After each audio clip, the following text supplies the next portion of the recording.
Did I say something funny?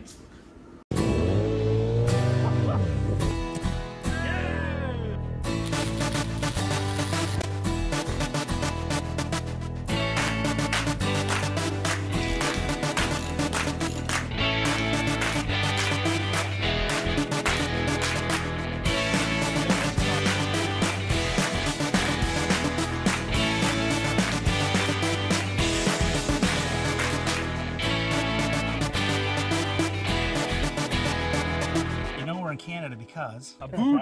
Not a boot. Sorry.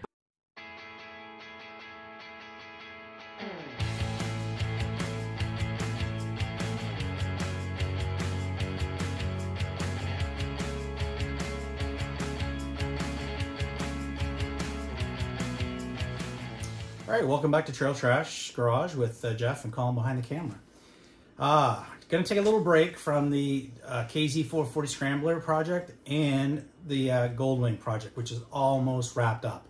There, you'll see the last few videos over the next few weeks, wrapping that project up for now. So I got a lot of other projects on the go, but the DRZ I want ready to go this spring. I haven't never really winterized it. It's been out a couple of times. Just, you know, when the weather's been warm enough, I can throw on some warm clothes and get out for a little spin. Fuel got treated, but that's about it. Like I haven't really done anything else to it. Well, things that you guys kind of missed that I didn't really record, and I'll get Colin to grab them behind me and I'll just bring you guys up to date. All right, so this one's dirty, so I don't think you'll be able to see it.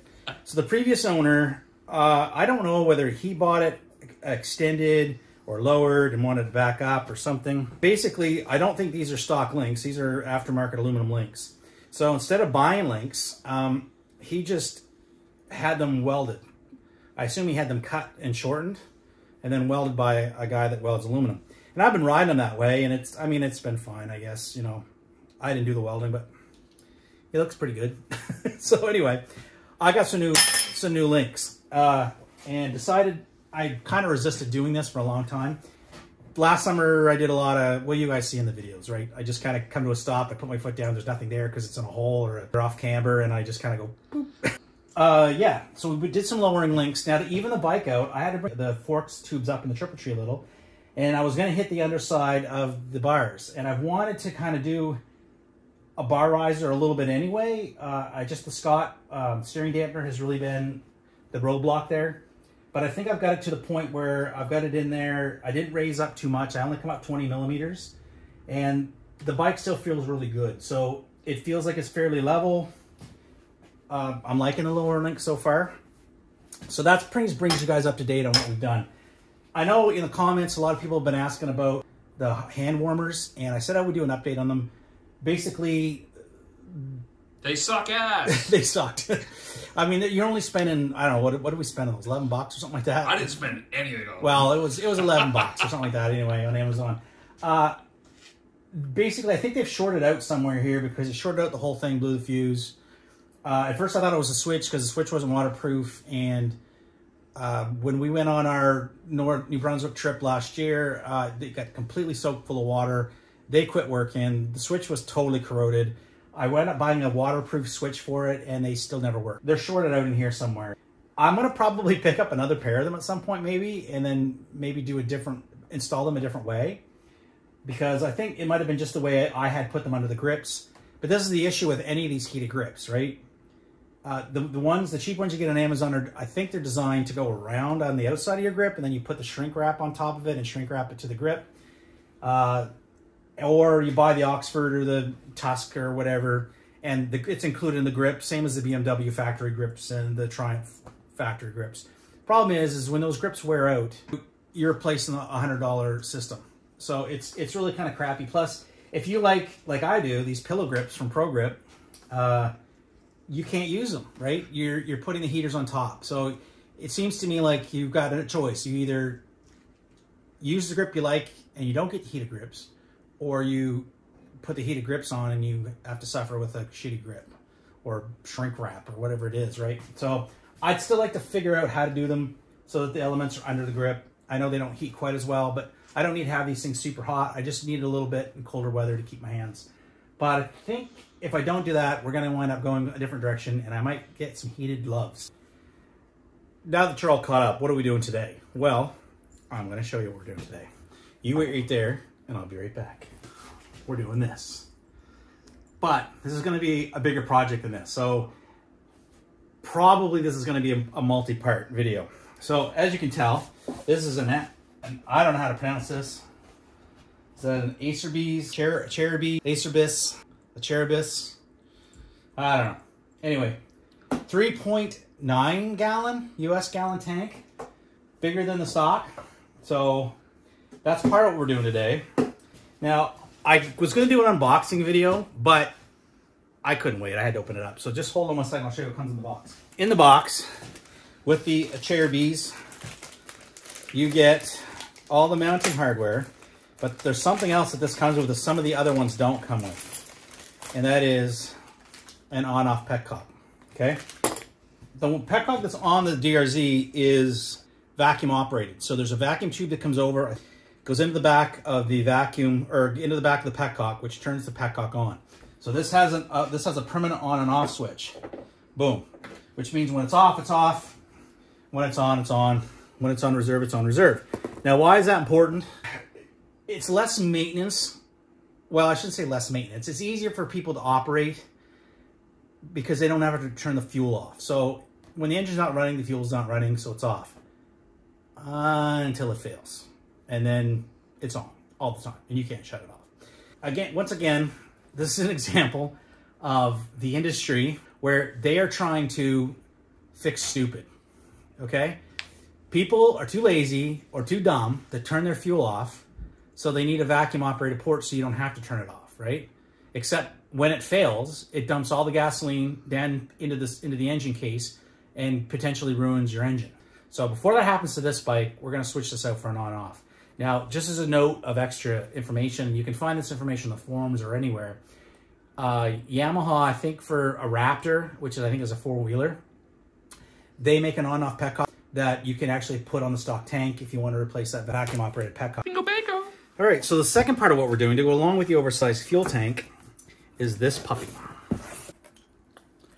Now, this is a 39mm FCR flat slide carburetor. Why is this significant? It's because it is a direct drive. So when your cables turn this, it turns that slide, okay?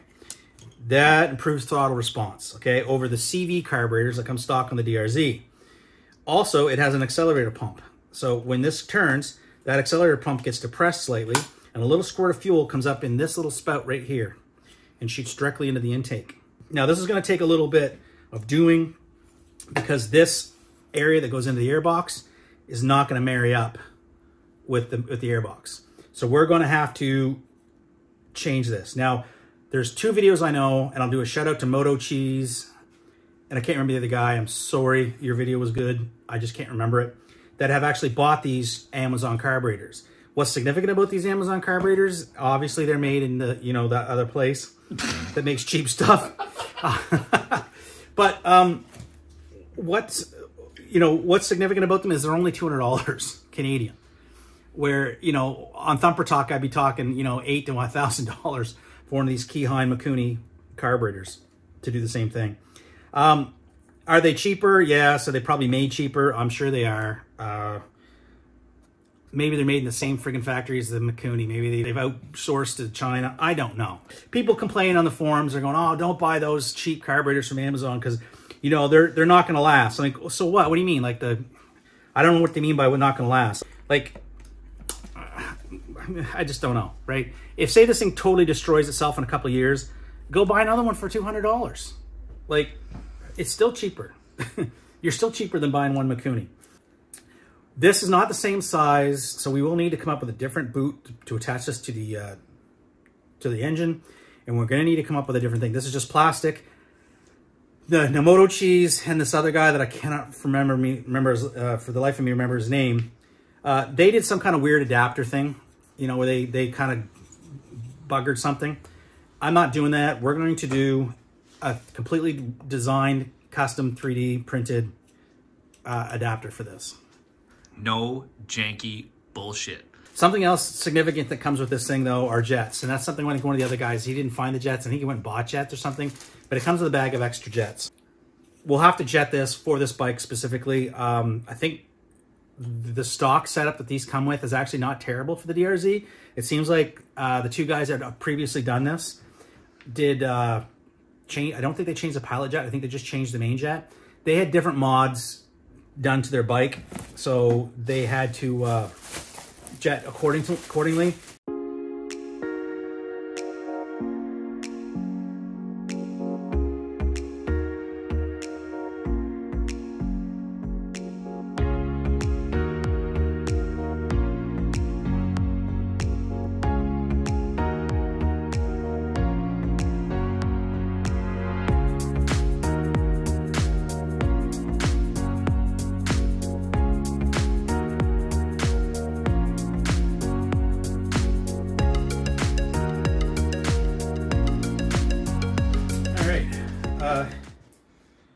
Yeah, so we just took this off here. This was always in my air box. I never knew why it was in there. It ties into the fan and thermostat. But then it goes into the carburetor. So I thought this was friggin' factory.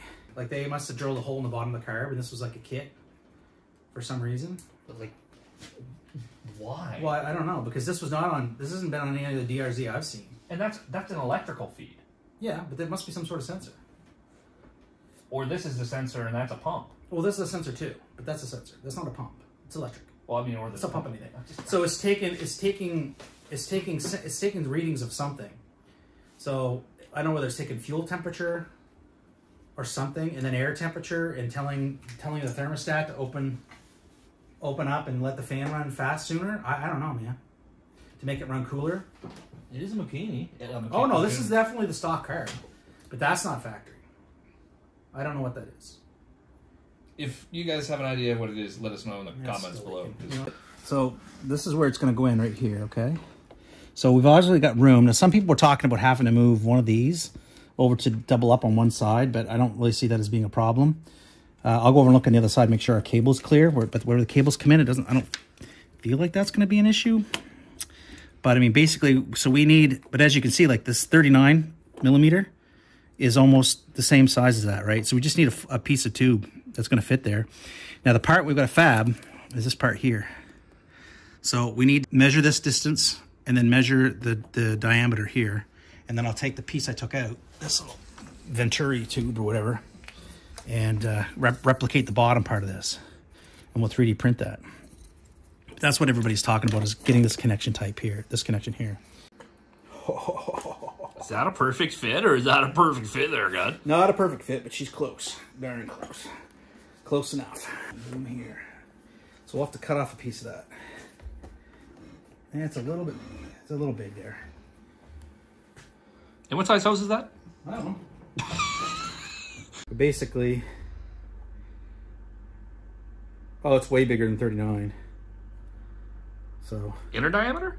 What's that? Inner diameter, yeah, it's like 45, 46.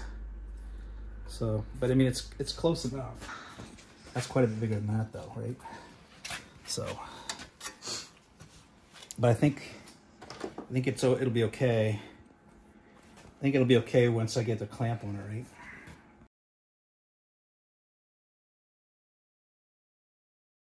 I know we're in Canada because a boot. Not a boot. Sorry. That freaking stinks. What do you mean? It's you. Oh. It wasn't me. No, that was you.